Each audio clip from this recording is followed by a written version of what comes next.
Historias pelopúnticas.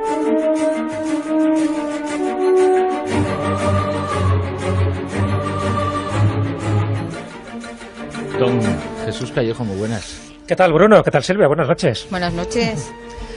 ¿Cómo estás? Pues fenomenal, he hecho polvo por lo del polvo de momia. Sí. Pues si yo te veía un poquito vendado y todo. Vendado, si es que al final esto es contagioso, ¿no? Tanto estar con las momias y sobre todo con el efecto terapéutico que decían que tenía este polvo de momia, pues al final, ¿ves? Se me ha impregnado algo, pero bueno, es bueno, ¿eh? ¿Y qué hace? ¿Conservar? Bueno, hace de todo, conserva, te cura, sirve de fertilizante, lo utilizaron para todo, pobres momias. Porque para hacer polvo de momia hay que deshacer la momia, evidentemente. Hay que hacerla añicos, ese es el problema. Y encima, las buenas eran las momias egipcias. Cuanto más antiguas, pues en fin, más propiedades terapéuticas. ¿Existe algún catálogo, alguna lista de las momias que se han podido perder por culpa de esta práctica? No, se sabe que fueron miles. Nada menos. Hay un pequeño censo incluso de las momias de gato, que luego comentamos. Porque, que eran muy habituales. Que eran más habituales, eran más pequeñitas, había más, en fin, estaban como más, eran más proclives a este tipo de comercio y no ilegal, porque era legal. Es decir, por entonces no se tenía ningún respeto a las momias, no se pensaba que tenían esa información casi histórica y arqueológica como ahora se valora, pero entonces eran pues, bueno, desperdicios. Ten en cuenta que el gobierno egipcio de aquellas épocas, estamos hablando del siglo XVI, siglo XVII, que es cuando más se trafica con estas momias, tampoco consideraba, no tenía ningún valor estas cosas, ¿no? Ahora sí, por todo lo que implica de conocimiento histórico y además incluso por circuitos turísticos. Entonces no, o sea, había muchas momias. Cuanto mejores fueran las momias, es decir, si eran momias reales o de faraones, todavía tenía efectos sanadores mucho más potenciados. Si eran momias, pues de gatos, de cocodrilos, en fin, de otro tipo de animales, que ya sabéis que embalsamaban a todo bicho viviente, pues bueno, no tenía mayor importancia. Y como se descubrían muchísimas tumbas, pues con este tipo de momias había que darlas algún uso. Y algún listillo, se le ocurrió en algún momento, porque claro, esto estamos hablando de una especie de panacea universal totalmente fraudulenta. No curaba nada, ni hacía nada, todo lo contrario. Pero ahora entramos un poco en los efectos, dicen que tenían terapéuticos. ¿Pero por qué corre un poco el rumor de que las momias podían ser terapéuticas? Este polvo de momia en concreto, que incluso hasta reyes lo llevaban encima para curar sus malestares. Bueno, pues sencillamente, incluso de la propia palabra momia, del origen de la momia. Momia viene del persa mumia, y mumia significa bitumen, que es el betún, un poco el betún nuestro parecido, que se consideraba que tenía propiedades antisépticas, entre otras virtudes. Y ese sí era cierto, que tenía esas propiedades. Claro, el betún como tal. Pero claro, era muy difícil conseguir este betún, que además llegaba del lejano oriente, entonces para Europa no era fácil. Entonces alguien dijo, hombre, las momias, parte de lo que tienen para embalsamarles será un betún, ese mumia, que de ahí viene lo de momia. Por lo tanto, si hacemos polvo de momia, eso tiene que ser muy bueno. Si encima lo pulverizamos, lo echamos en un poco de vino o de licor, pues mejor que mejor. Y además se supone que para el proceso de embalsamamiento existían unas técnicas que utilizaban diferentes químicos, diferentes elementos orgánicos, que evidentemente conseguía un efecto para conservar el cadáver que estaba envuelto debajo de esas vendas. Imagino que a partir de ahí se extiende la creencia de que entonces eso es bueno para la salud, ¿no? Claro, exactamente. Pero se fundamentaba en algo, existió en algún momento algún tipo de estudio, algún tipo de certificación de que, más allá de la superstición y de la creencia, había algún beneficio. Nada, ninguno, que va, no había ninguna acreditación médica ni ningún estudio científico, para nada. O sea, todo venía en función de dos premisas, que era, por una parte, el betún que se utilizaba. Bueno, sabes que cuando se modificaba a una de estas momias, fuera un sacerdote, fuera un faraón, o fuera incluso un animal, pues aparte de esos 40 días al menos que duraba el proceso de modificación, había una mezcla de nitro, de sal común, de alumbre, en fin, se le sacaba todas las humedades, le dejaban bien seco, y había pues eso, una parte de betún que se utilizaba precisamente para que esto se preservara a lo largo del tiempo. Entonces, claro, pensaban, si esta sustancia sirve para que ese cuerpo se mantenga, aunque esté muerto, pero se mantenga durante tanto tiempo, cuando el resto de los cuerpos, pues al final quedan hechos polvo, y nunca mejor dicho, al cabo de unas semanas, pues algo tendrá esa sustancia. Y encima, y si trituras toda la momia, mejor, porque además del betún, pues toda ese alumbre, esa mezcla de nitro, de sal común, pues mejor todavía.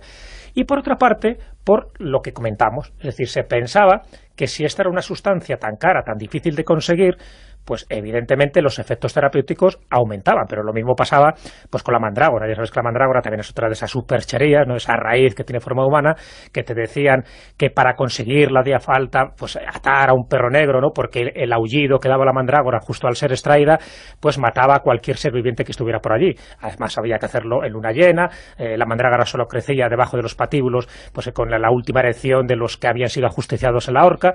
Todo eso eran patrañas, ¿pero para qué? Para subir el precio de esa panacea. Y claro, alrededor de este tipo de terapias naturales, ¿no?, que surgieron en estos siglos, y estamos hablando del siglo XVI, XVII y XVIII, que fueron los siglos importantes, pues se generó pues muchísima picaresca. Entonces, de las 4 cosas importantes que decían que en el siglo XVI curaba prácticamente todas las enfermedades, esta era una de ellas. Las otras 3 era la triaca, la piedra bezoar y el cuerno de unicornio, que como os podéis imaginar, de unicornio no tenía nada, era el cuerno de un rinoceronte o como mucho, pues el diente de un narval. Bueno, pues esto formaba parte de la farmacopea del momento, de las botecas. De hecho, en algunos sitios, en algunas boticas que ya se han convertido en museo, como la de la Facultad de Farmacia de Madrid, pues sí puedes ver todavía piedras bezoares, que en el fondo eran concreciones líticas, ¿no?, del estómago de algunos rumiantes, que pensaban que también tenía propiedades terapéuticas. Ves este tipo de cuernos de rinoceronte o de narval, y ves las triacas, que la triaca pues era muchos componentes juntos, incluso hasta 72 componentes, que pensaban que curaba todo tipo de enfermedades. ¿Cómo se administraba el polvo de momia? Pues el polvo de momia se administraba de 2 maneras, que era como polvo, efectivamente, es decir, tú lo llevabas tipo rapé, ¿no? O sea, uno de los usuarios del polvo de momia era Francisco I, el rey de Francia. Él siempre llevaba polvo de momia, para el momento que tenía algún achaque, alguna dolencia, pues pensaba que eso le curaba de todo, ¿no? Y también como trocitos de momia. O sea, sin llegar a estar pulverizado, ingerían el trocito de momia, pero tal cual, o sea, masticándolo, como si fuera trocitos de cadáver. Como si fuera chicle, claro, trocitos de cadáver, porque pensaban que servía para eso, para esas funciones terapéuticas. Evidentemente, las funciones terapéuticas dejaban mucho que desear. Fíjate, en un tratado, en un libro de un médico que era Thomas Brown, publicado en el año 1658, se especificaba las virtudes que tenía el polvo de momia, y especificó 4 que se mencionan en este libro de medicina, que era la curación de úlceras, para huesos rotos, para la epilepsia y para el dolor de muelas. Claro, con este tipo de cosas la gente se lo creía, si encima reyes como Francisco I llevaban, pues dentro de su ajuar, dentro de su botica particular, llevaban este polvo de momia, pues decían, perfecto. Pero claro, había un cirujano también en aquella época, y estoy hablando de Ambroise Paré. Ambroise Paré, este cirujano francés, en fin, es uno de los que revoluciona la medicina y el que está considerado pues como el padre de la medicina actual, ¿no? Y de hecho es el que, en lugar de cauterizar las heridas cuando se tenían que amputar piernas, pues fue de los primeros que dijo que había que ligar las arterias primero para que eso tuviera una continuidad y que no murieran tantos pacientes. Bueno, este es Ambroise Paré.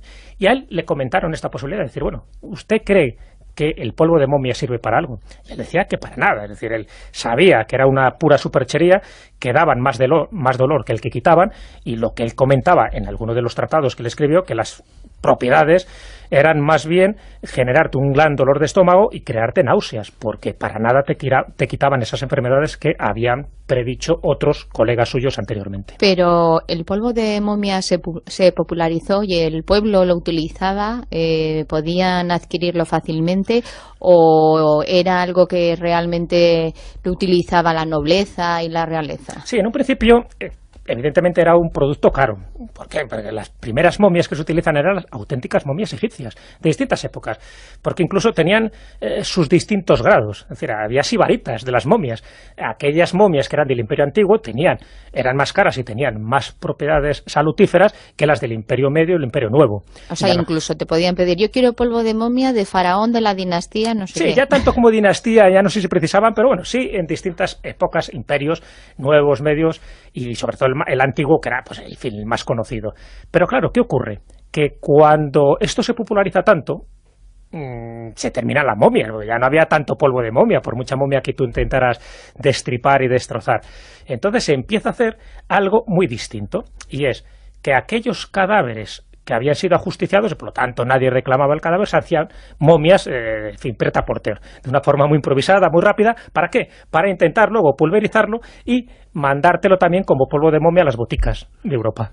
Lo que eso indiscutiblemente tuvo que provocar es un tráfico, además del expolio en Egipto, y ese tráfico de momias provocó un auténtico destrozo del patrimonio cultural egipcio.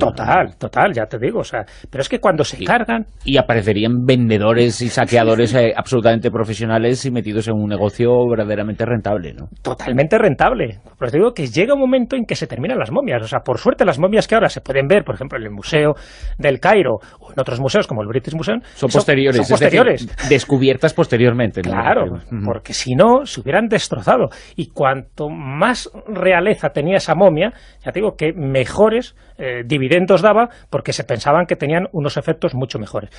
Y para distinguir, claro, porque como ya había un tráfico tan indecoroso alrededor de las momias y de este polvo de momia, para distinguir lo que eran las auténticas momias egipcias de las que no eran, las llamaban, a las otras, las llamaban mumis patibuli, que se referían a las momias patibularias, es decir, aquellas momias que habían sido hechas de los ajusticiados en los patíbulos. Sí, de reos, esclavos o lo que se terciara, vamos. Claro, entonces era para que quedara claro que no eran egipcias y que en ello no había ni trampa ni cartón, aunque realmente había trampa por un tubo, porque al final no era ni de ajusticiados ni de nada. Es decir, muchas veces incluso se llegó a asesinar a personas para hacerlas una momificación rápida y empezar a pulverizarlas cuanto antes para conseguir, en fin, el betún que justificara un poco el nombre de momia o de polvo de momia. O sea, que se llegó a hacer tal barrabasada que cuando se terminan las momias humanas, que estaban más cotizadas, se empieza con las momias de animales. Claro, es lo que tú dices, Bruno. Dices, llega un momento en que ya no quedan momias, que se hizo un expolio general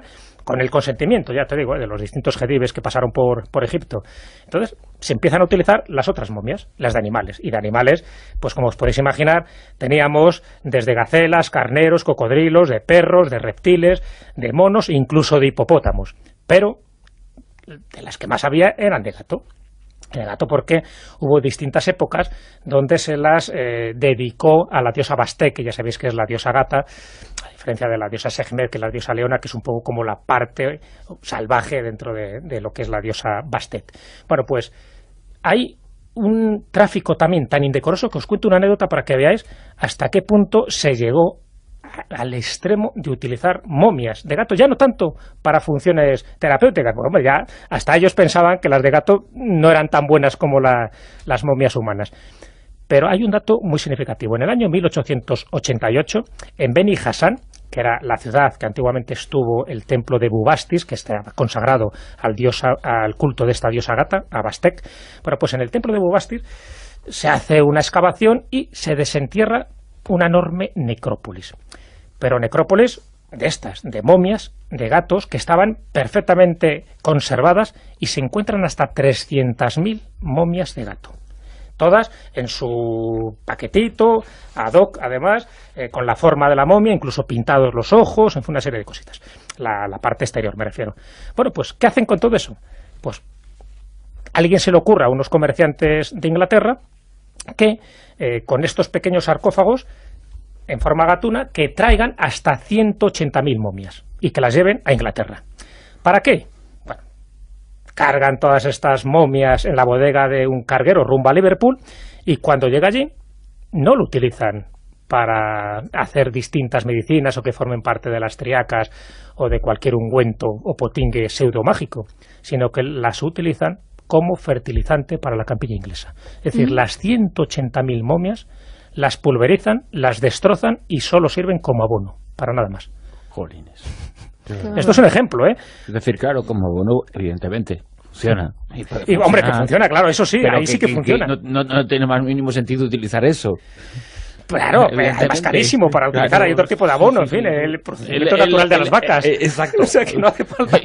Es muy sencillo. Era un abono experimental. Pero es que le sobraba, o sea, era tan barato conseguir esas 180.000 momias, bueno, por lo menos dejaron unas cuantas en el templo de Bubastis, pero era tan barato conseguir eso, que ¿para qué? O sea, es que incluso tuvo usos más indecorosos, y fíjate que ya es indecoroso que sirva de fertilizante.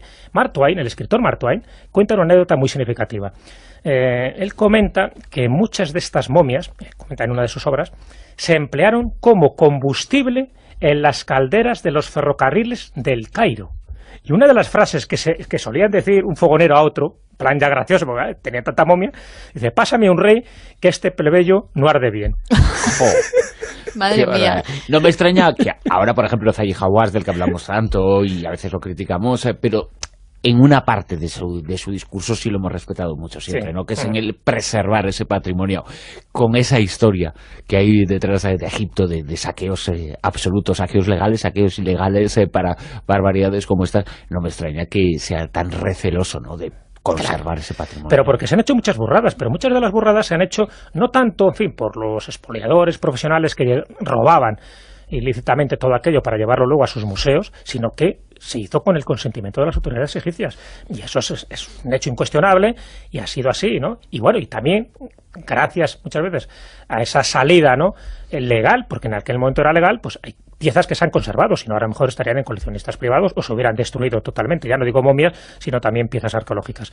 Pero bueno, es cierto que alrededor de las momias se perdió todo el respeto. De hecho, fíjate, en el siglo XIX la gente más snob pensaba que estaba como bien visto tener una mesa, una silla dentro de lo que era la mesa para los comensales que estuviera ocupada por una momia. Pero tú ibas allí y que tuvieras a la momia al lado, como que gustaba mucho. Y uno de los actos, en fin, más protocolarios y más espectaculares y casi más escandalosos de esa velada era que el anfitrión cogía la momia y le empezaba a quitar las vendas para que la gente viera lo que había dentro de la momia. Claro, aquí y probara un poquito, ¿no? Bueno, ya no lo aprobaban porque había que primero pulverizarla un poco más, Madre ¿no?, mía, para no coger cualquier enfermedad. De postre, un trocito. Pero se llegaba hasta ese tipo de burradas, y por gente, en fin, educada, por gente culta, por gente que consideraba que este tipo de legados había que preservarlos. Bueno, fíjate, hasta se conoce el caso de 2 industriales de Estados Unidos en el siglo XIX que compraron momias para utilizar las vendas de lino, solo las vendas de lino, lo de dentro no les interesaba para nada, convertirlas en pasta y hacer papel de estraza para luego envolver la fruta. Entonces decían que las vendas de lino de estas momias daban mejor resultado que fabricarlas por otra vía, ¿no? Sí, que está claro que había abundancia, que hacían un comercio total. Una pregunta, ¿alguna de estas momias se sabía si había tenido una causa de enfermedad, si había algún control antes de pulverizarla, si esa enfermedad podría ser contagiosa? Nada, para nada, te puedes imaginar, ahí no había ningún tipo de criterio ni de control sanitario, porque cuanto más momias, sobre todo, ya digo, en las primeras etapas, porque sí es verdad que a partir del siglo XVIII se empezaron a dar cuenta que había mucha gente, en fin, no que muriera de forma directa por la ingestión del polvo de momia, pero sí que tenía unas diarreas tremendas, que tenía unos dolores de estómago tremendos, entonces se empezaron a dar cuenta de que a lo mejor eso no era tan beneficioso. Entonces es cuando se prohíbe ya el tráfico de las momias reales y de las momias humanas y empieza a extenderse más el tráfico de las momias de animales, pero ya como fertilizantes, si os dais cuenta, ya no tanto como medicina, porque claro, yo creo que las pruebas que habían tenido eran más que suficientes para darse cuenta que lejos de curar te generaban muchos más problemas, muchos más dolores que lo que se pretendía con ellas. Pero claro, no pasaba ningún tipo de control. Evidentemente muchas de esas momias, imagínate los Aspergillus flavius que tenías, ¿recordáis cuando hablábamos en su momento de la maldición? Dímelo a mí, que estuve con la maldición varios días. Del rey Casimiro, que ahí te empezó a dar una tos perruna. Bueno, pues en este caso mucha gente le dio la tos gatuna por la cantidad de momias de gato y claro, se dieron cuenta que había que quitarlo eso de las farmacias, que no tenía ningún tipo de fundamento y todo lo contrario, porque había otro tipo de cosas como el cuerno de unicornio que no tenía efecto secundario, porque eso al fin y al cabo dice que se metía en el agua para ver si estaba envenenada o no estaba envenenada cualquier líquido antes de ingerirlo. Pero bueno, no te causaba ningún otro perjuicio. Pero es que esto sí, es que tenías que estar comiendo hasta trozos de una momia posiblemente de 3.500 años. En fin, imagínate lo que eso te podía ocasionar. Vale, pues este tipo de cosas, hasta el siglo XIX, incluso principios del XX, todavía el Shah de Persia regalaba a sus invitados como un gesto de bienvenida y de gratitud una bolsita con polvo de momia, porque bueno, pensaba que eso, vamos, era como un deleite, ¿no?, para que solo lo utilizaran en ocasiones especiales. Bueno, y tan especial, porque si lo utilizan más, era la última vez que veían el Shah de Persia. ¿Y se morían. ¿Se sabe a qué sabía ese polvo de momia? Tenía un sabor parecido a la momia. Sí, exactamente. Esto es como cuando preguntan a alguien que ha comido carne de lo más variopinta, que dice que siempre tiene sabor a pollo. Bueno, pues aquí no creo que tuviera sabor a pollo, ¿sabes? Pero sí, lo que está claro es que tendría un gusto muy aceitoso, evidentemente por los aceites y las resinas que se utilizaban. Tendría también un sabor salado, es decir, por el natrón que se utilizaba en la deshidratación. O sea que entre el saborcillo aceitoso y el salado del natrón te puedes hacer una idea. Un manjar, desde Vamos, luego. un manjar para tener un servicio cerca, por si acaso. Y si no, irte con la momia de paseo. Eso debajo del brazo. El polvo de momia y su utilización durante varios siglos, hasta hace un siglo, la verdad es que hasta hace bastante poquito tiempo, para remedios terapéuticos, como esnovismo de otros siglos, Son como modas. fertilizante, afortunadamente ya es una historia pasada, una historia zona cero. Jesús. Pues nos vamos con el polvo este que queda aquí de momia, ¿no? Nos vamos pelopúnticos totales. Vamos, erizaos los pelos. Porque, Que eran muy claro, habituales. que eran más habituales, eran más pequeñitas, había más, en fin, estaban como más, eran más proclives a este tipo de comercio y no ilegal, porque era legal. Es decir, por entonces no se tenía ningún respeto a las momias, no se pensaba que tenían esa información casi histórica y arqueológica como ahora se valora, pero entonces eran pues, bueno, desperdicios. Ten en cuenta que el gobierno egipcio de aquellas épocas, estamos hablando del siglo XVI, siglo XVII, que es cuando más se trafica con estas momias, tampoco consideraba, no tenía ningún valor estas cosas, ¿no? Ahora sí por todo lo que implica de conocimiento histórico y además por incluso por circuitos turísticos. Entonces no, o sea, había muchas momias. Cuanto mejores fueran las momias, es decir, si eran momias reales o de faraones, todavía tenía efectos sanadores mucho más potenciados. Si eran Porque para hacer polvo de momia hay que destazar la momia, evidentemente. hay que hacerla añicos. Ese es el problema. Y encima, las buenas eran las momias egipcias. Cuanto más antiguas, pues en fin, más propiedades terapéuticas. ¿Existe algún catálogo, alguna lista de las momias que se han podido perder por culpa de esta práctica? No, se sabe que fueron miles. Nada menos. Hay un pequeño censo incluso de las momias de gato, que luego comentamos. Historias pelopúnticas.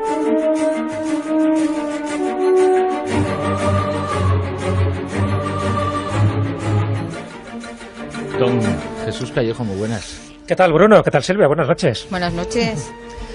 ¿Cómo estás? Pues fenomenal, he hecho polvo por lo del polvo de momia. Pues si yo te veía un poquito vendado y todo. Vendado, si es que al final esto es contagioso, ¿no? Tanto estar con las momias y sobre todo con el efecto terapéutico que decían que tenían este polvo de momia, pues al final, ¿ves? Se me ha impregnado algo, pero bueno, es bueno, ¿eh? ¿Y qué hace? ¿Conservar? Bueno, hace de todo, conserva, te cura, sirve de fertilizante, lo utilizaron para todo, pobres momias.